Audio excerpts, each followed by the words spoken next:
Hello and welcome to another episode of the Make More Placements podcast. You're joined by me, Drew Edwards. And by Terry Edwards. Welcome to this podcast. Looking In forward this to this one, episode, Drew. me too, mate. Me too. In this episode, we're going to talk about 5 signs of marketing in your recruitment business sucks in 2024. So, the reason I want to do this episode is because one of the things that we help recruitment and search business owners with is their client attraction. How to their marketing, how to bring more clients into their business. And a pattern that we're noticing recently is that a lot of the people that we speak to have, some very obvious fixable things that they're doing wrong in the marketing or missing out in the marketing that could get you better results. And we just want to sort of address some of the 5 of the reasons that we thought were most prevalent in the recruitment and search personas we speak to. And before we dive into that, I just want to remind you that this episode and all of our episodes are sponsored by Placement Box. It's the world's leading client attraction tool designed specifically for recruitment and search personas. You can find more about that at placementbox.io. If you're listening live on Facebook or LinkedIn, remember to leave a comment, share, tag anyone you know who could also be interested in this, anyone you know who's interested in getting more clients in their recruitment or search business. Yes, let's dive in. 5 signs the marketing in your recruitment business sucks in 2024. Awesome. So look, let's dive right in, Terry, with number one. Number one is that you're still using outdated tactics from 2019 or even further back. So you're still using outdated tactics from 2019. Terry, can you explain what we mean by that and I guess elaborate on that a bit more? Yeah, so Drew, we've said from 2019, I've been in the industry for over 2 decades now. I talk to recruitment and search business owners using techniques that I was using when I entered the industry 25, 26, whatever years ago. So cold calling, marketing out candidates, using email templates that don't work anymore. I mean, some of the things are just, posting generic job listings on job boards, these type of things. As I said, I was using those 20 plus years ago. They worked then. Things like cold calling. I'll be clear about this. I'm not saying that cold calling never works, but it is hard work, calling a complete stranger, especially for the more senior roles and expecting to get it at the business is a real challenge. The business has moved on now. Candidates and clients, I think it's fair to say, Joe, I think you'd agree with this, are a lot more sophisticated. And those techniques that I was using 20 plus years ago just aren't as effective as they were 20 odd years ago. But if you as a recruiter using those techniques that I was using 20 plus years ago, your marketing sucks, quite frankly, because what was hot a few years ago is completely outdated now. What are your thoughts on that, Drew? Yeah, I agree 100%. I think a pattern that I'm seeing quite a lot, and it's always been this way, but it's happening more and more and more, is that you'll get new recruiters entering the field, right, with no experience, no previous knowledge of recruitment, and they'll very quickly outperform the more established recruiters because they're adapting to the new ways of doing things, right? And you get another recruiter who's long in the tooth, maybe 20, 25 years experience, they're still doing the same things they were doing 10, 20 years ago. And it didn't even really bring in the results then, Terry. I mean, I know you said that some of the things worked then, but a lot of them, they weren't even working then. And they're not working now even more so. And I think what happens is, because the barrier to entry is so low in recruitment, what you'll get a recruiter right now who's doing marketing and business development the same way that their previous boss taught them. And then their previous boss is doing it in the same way that their previous boss taught them, right? And you get this sort of copycat mentality where suddenly, like you again, Terry, you've got over 25 years experience. I've got sort of 12 years experience.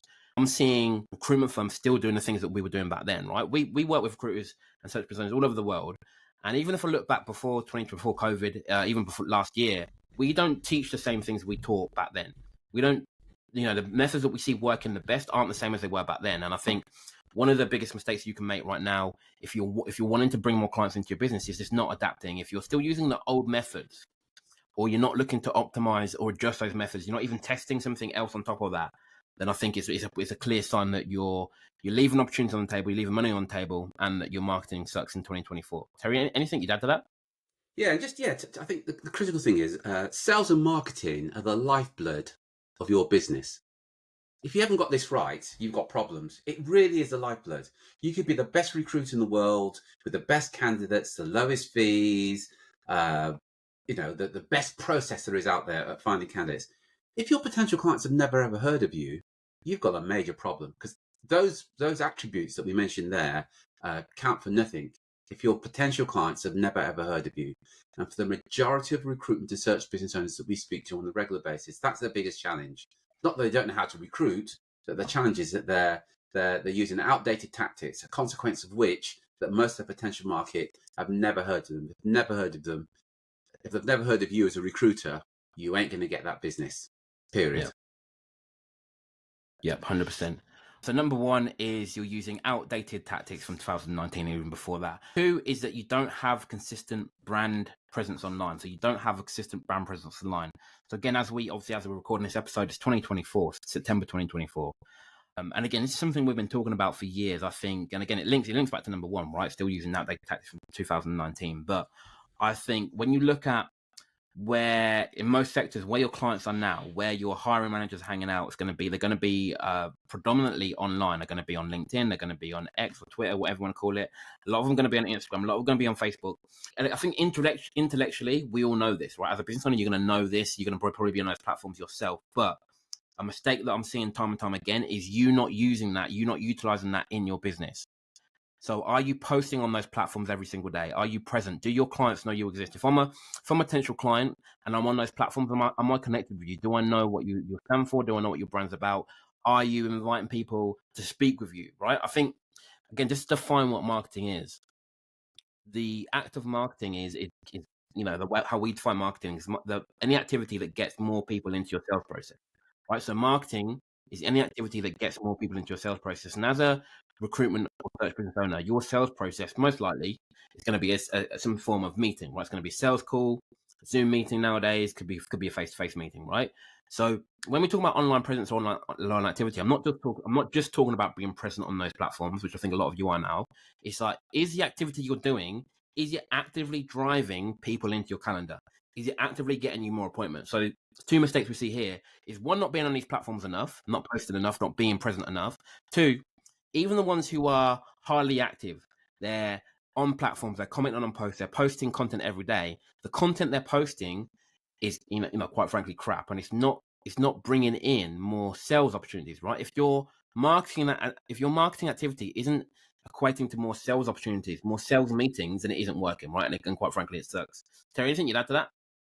Yeah, I just want to go back to this definition of marketing, because it's something that we talk about all the time. It's something that we help our clients with, every day of the week. And one of the analogies that I often hear is that marketing is like dating. And what I mean by that is, if you think about, if you're young, free, single, and you're dating, what you're doing is you're going to start a relationship with a complete stranger.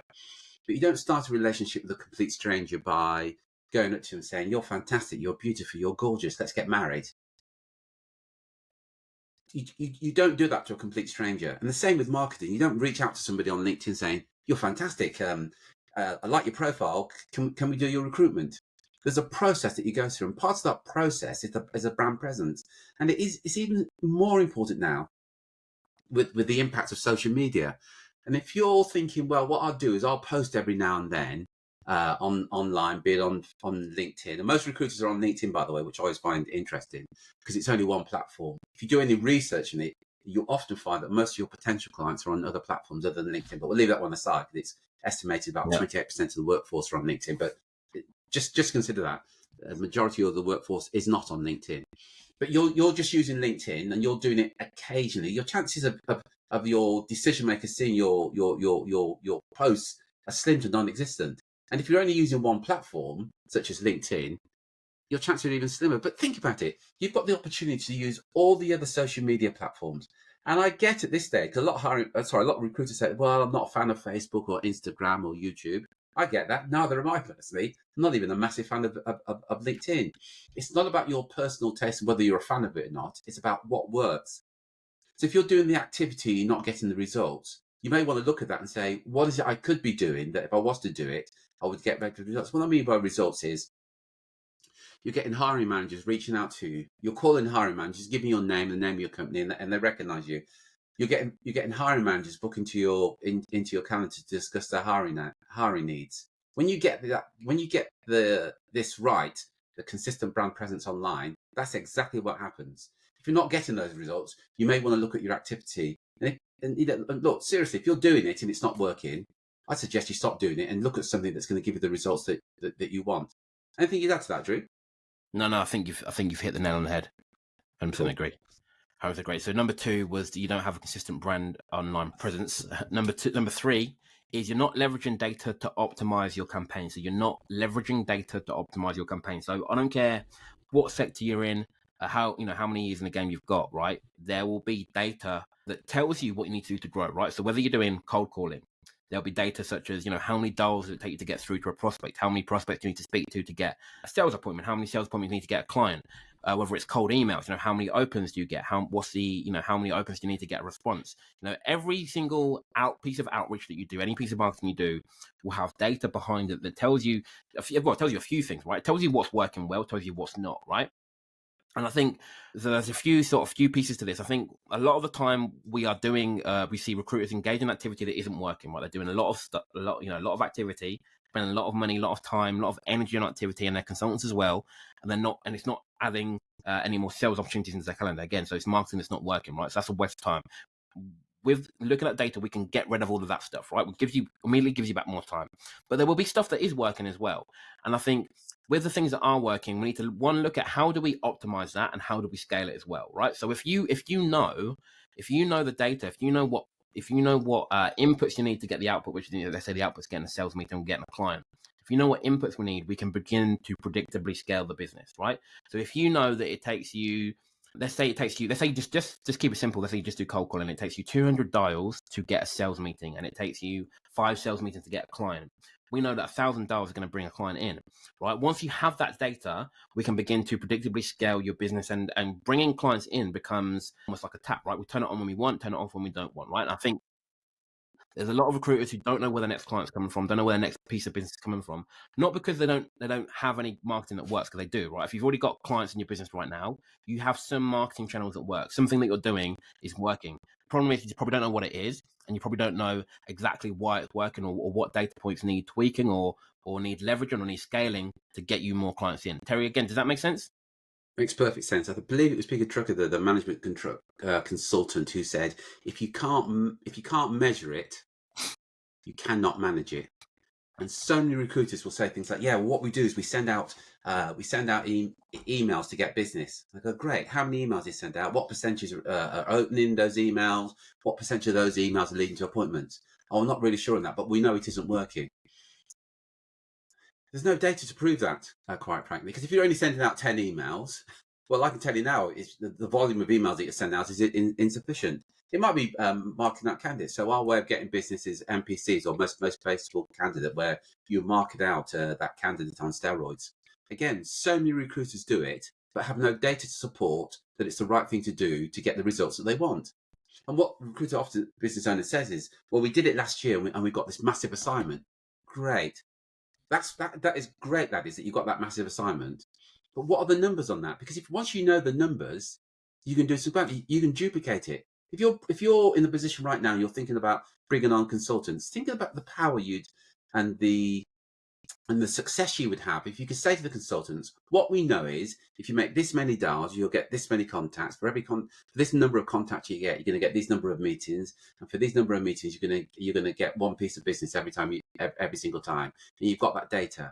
If you send out these emails with this message, this is the results that we know you're going to get. Now you've got predictable results. So when you bring in a consultant to join your organization, you can say to them, "This is what we need you to do, because we know the results you'll get if you do these results." But if you haven't got that data, you stand absolutely no chance. So to summarize, you've got to leverage the data to optimize any campaigns that you're running right now. Repeat, if you can't measure it, you cannot manage it. It's as simple as that. Back to you, Drew. No, 100%. 100%, I agree, Terry. And that brings on to number 4, which is your content feels generic and doesn't add value, right? So your content feels generic and doesn't add value. And we sort of touched on this earlier. But what you'll see, and again, this is sort of worsened with the introduction of AI and ChatGPT and things like that, right? That I think, I look on when you do look on social media, even the few recruiters that are posting content, you can read it and it all looks the same. It all looks either it's been created by AI, so it doesn't look like it's got any personality whatsoever, or if it does have personality, it looks like every single other recruiter. So it looks like the personality of a recruiter rather than your individual personality, right? Again, if we're going to be putting out content, you need your content to make you stand out. It needs to be about you. It needs to show what you stand for. what's your opinion on XYZ, right? I think sometimes we can fall into the trap of this being present and we're putting content out there, but it doesn't really show anything about you, your brand, what you believe in. Terry, anything to add to that? Yeah, I just want to endorse what you said there, and you're 100% right. There's a lot of content on the social media platforms, and a large percentage, and I'm going to stick my neck out and probably say between 40 and 60% are written by AI, and it's so apparent.